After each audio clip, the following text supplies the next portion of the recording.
Hey guys, welcome back to Beast Quest with special number 17, I believe. And once again, I don't have my notes with me, as in what special I'm on, but just to double check myself and to be certain, I will do that right now. So bear with us, and let me just find it. Beast Quest. Oop, go back, there we go. All specials. Click. Like so.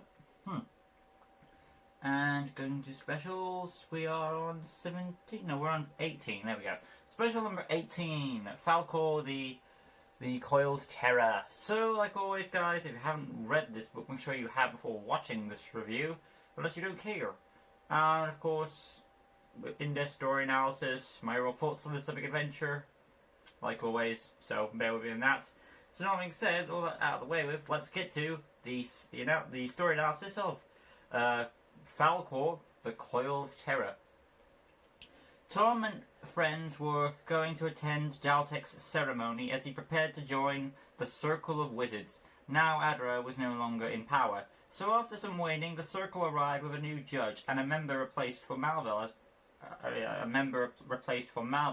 Malvel's no longer on the council for obvious reasons, and that is Beric. Our first introduction to Beric. Also, Petra and Taggers were there, waiting to see what unfolds. Because they must be here, because they expect something bad might happen, basically. Anyway, after Daltek shows off his magic, a snake beast is unleashed, terrorizing the place, making some rubble gonna fall on the king and queen. Tom used his powers of the golden armor to save the majesties, while our heroes rallied around, trying to protect the people from the beast's rampage. Tigers helped save a child while the court was starting to suspect Daltek was responsible for this outbreak. Anyway, the beast left and of course, the Circle blamed Daltek, making themselves leave, while Adaro recognized this beast as Falkor. Tom and friends remembered Falkor from the Chronicles of Avantia, basically in the previous book of Anaret, I believe it was. Adaro explained where the beast was meant to be resting in Inferno's territory. He just then showed up and claimed I think so. Was it Petra? Petra showed up and she claimed she wasn't behind this, but she would help them. While everyone didn't want to trust her, for obvious reasons, Tom was reluctant and admitted her magic would be faster than any amount of speed by Storm's horse. So they agreed, but if she was gonna do any tricks, Eleanor would take it out on her. Our heroes were teleported to the winding river, where they wondered if Petra had changed. But despite the unsurety, they continued on, entering a cave with whispering voices.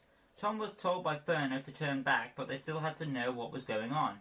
Where they came across Beric, who admitted he was behind this, and he took control of Falkor, all because he wasn't chosen as the new judge, as Beric believed he was the right choice as he was younger and believed his magic was greater. Or he believes his magic will be greater, but we'll get to that later. So he took control of Falkor to take his revenge. Now he awoke the beast and began to destroy our heroes. Because when he doesn't need the beast, he turns into a statue. When he does need him, he can turn him on and off, which is kind of torturous for the poor fellow, as in Falkor. Tom and our heroes did their best to fight Falkor, but he proved to be more powerful than they thought, as he easily knocked out Petra. While Eleanor did try to stop Beric, it failed, along with Tom's attempt to communicate with Falkor. When Tom looked back where Petra was, she had fled. Tom assumed she had abandoned them as usual. Now our heroes had to face the villains alone. Tom and Eleanor tried their best to stop Falkor, but Beric and Falkor seemed too much and they overpowered them, knocking Eleanor out and forcing Tom to call in the aid of Ferno. I should also mention Petra's magic seemed to have some effect against Falkor, but that was soon destroyed.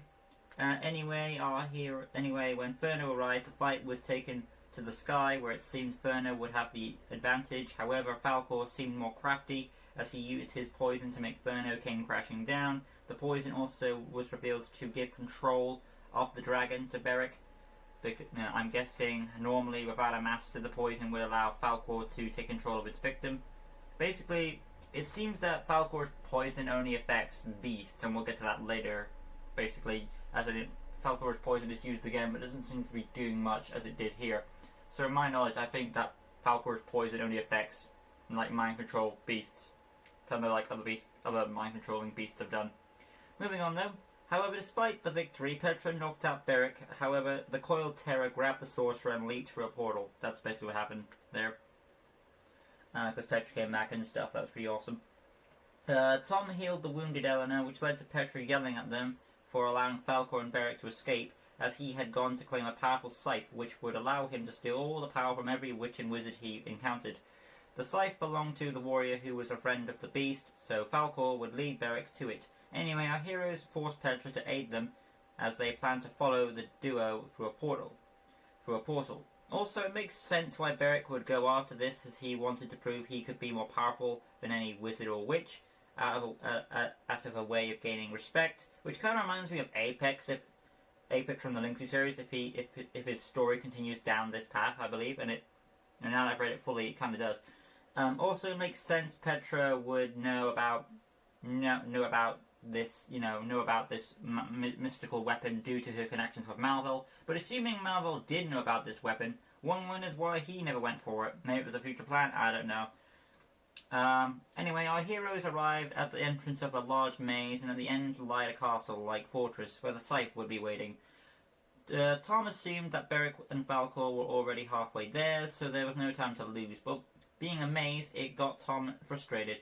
Tom wasn't the kind of guy who liked cheating, but the fate of the kingdom resting on his shoulders, he felt he should.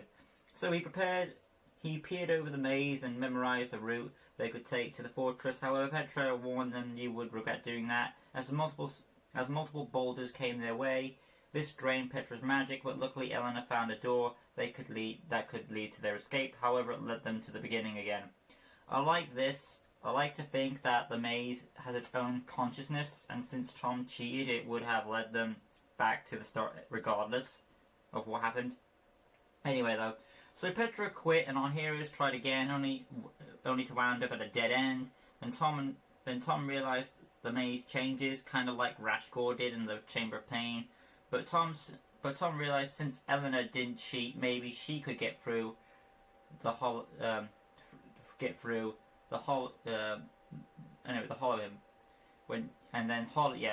so she could get through, and then she could holler him when she made it.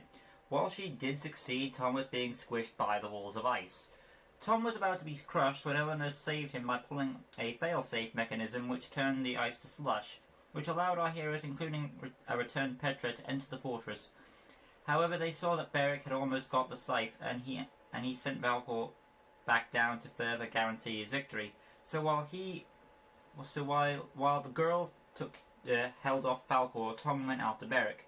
However, despite Tom's efforts, Beric was successful and blasted Tom down the stairs. Tom was saved by Petra, but then Tom faced Falkor again, and as our heroines tried to stop Beric, but of course that didn't go so well, leaving Petra stripped of her magic by Beric. Then Tom tried to trick Falkor into coiling his body around some pillars. It worked, however.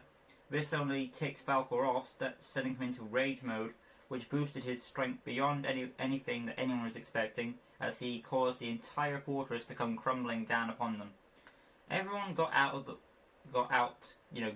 way, but Beric had now dropped his guard, making him lose the scythe, and Tom got the upper hand on him, until Beric blasted him back. On the other hand, Falkor was now free of Beric's control. However, he was upset what happened to an area of his once friend, Rufus.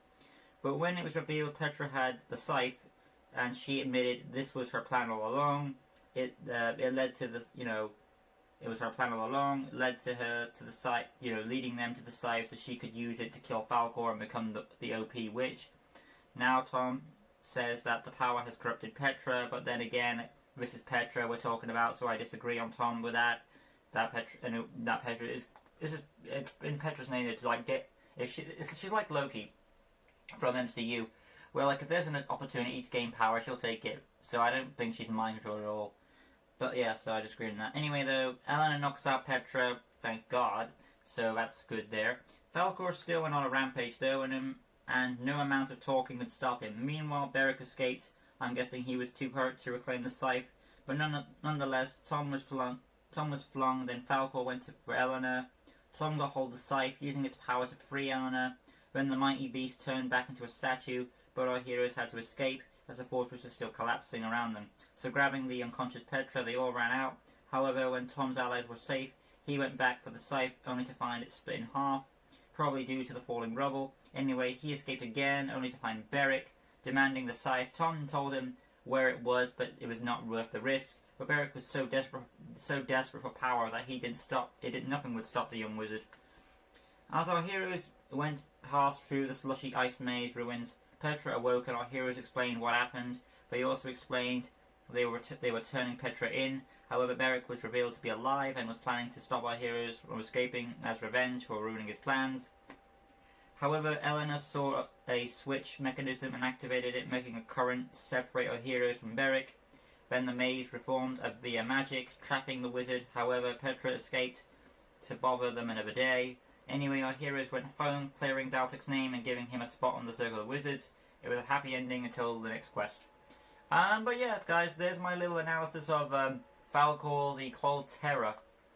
As it stands, it's a good book, I'd say. It's probably the best story for Beric, as in villain plots. It does surprise me that most of these specials I find are a lot of the best villain plots for most villains, like Sampaio, probably Kensa, I think I've said that before, and now Beric. But yeah, like always, a few scuffles in my analysis there, but nothing too major, I'd say. So overall, this is a pretty good book. I wouldn't say it's the best thing in the world, but it's in the middle range here. Okay, guys, my camera just died on me right there, but I'm back again. So as you saw, I've done the analysis of the book, and now we're going into the character section. But like I said, this is probably in the middle range for like story-wise. But like I said, it's probably for me the best Beric villain plot, as Beric's not being controlled or being used by another master or anything like that. But yeah, so this is probably the best Beric story arc or villain plot, whatever. It's his first one, yeah, but I think it's his best because he's so close to winning. But until he loses control of his beast, of course. Anyway, now let's go into the characters, of course. Tom. This is a duo. I think, yeah, this is a duo story. Like, both heroes get 50-50 on the story. Normally, it's like Tom gets most of the center, and Ella needs like to ground him down. But for this one, this is like they both work in tandem with another, so they both got each other's back. So I don't think this is like a one-sided story. Tom, the main character, he gets lots of moments to shine. He's the one who wants to prove Daltek's innocence. Of course, so does Eleanor. But Tom likes it a bit more. He's the heart of the team. He's the one that brings them all together. So it's his will to go after the quest.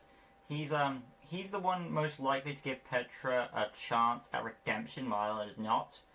And then he's the one who's gonna fight Beric one-on-one while the girls take care of the beast. So like he wants to end the bigger picture of the quest, and it does give him that. Again, he's a very pressured character, and it seems to be going through him. And he does seem very vulnerable at this point in this book. Like, even though he's got all these abilities and powers, he still makes mistakes, he still has his faults, he still loses to Beric, he still I think the best scene that proves this is the scene in the maze where he thinks he can handle it and his frustration gets the better of him. So yeah, he does show him that he's a flawed hero, and I like that. Moving on to Eleanor, normally she gets shafted, but this one she gets quite a bit to do. She gets her moments of highlights. Her likable elements, of course, are with Petra, not trusting Petra, which is what we do. She's the one who figures out the way through the maze. She helps Tom out a few times in the maze, helps him calm it down, helps him figure things out, saves him at the end with the mechanism on the current, helps Petra fight against Falkor a few times, gets hit by Falkor a few times, but not much, keeping her down. So she's very aidable, I'd say. Petra, yeah, this is another where Petra is forced to alliance herself. But to be fair, this time it's like Petra chooses to put her allegiance with them. And I feel it's more for her own self-protection.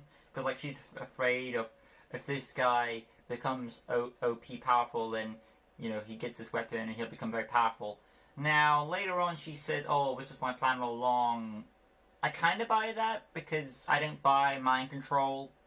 I'm sorry, Tom, I know you like to see the good in people, but it's just, I feel like Petra's in nature, she would have done that anyway. Basically the wife assuming was having like, oh, Petra didn't originally plan on it, but if she got the chance, then she would, and that's what happened. She got like, oh, there's an opportunity to get the scythe, now I'll take over.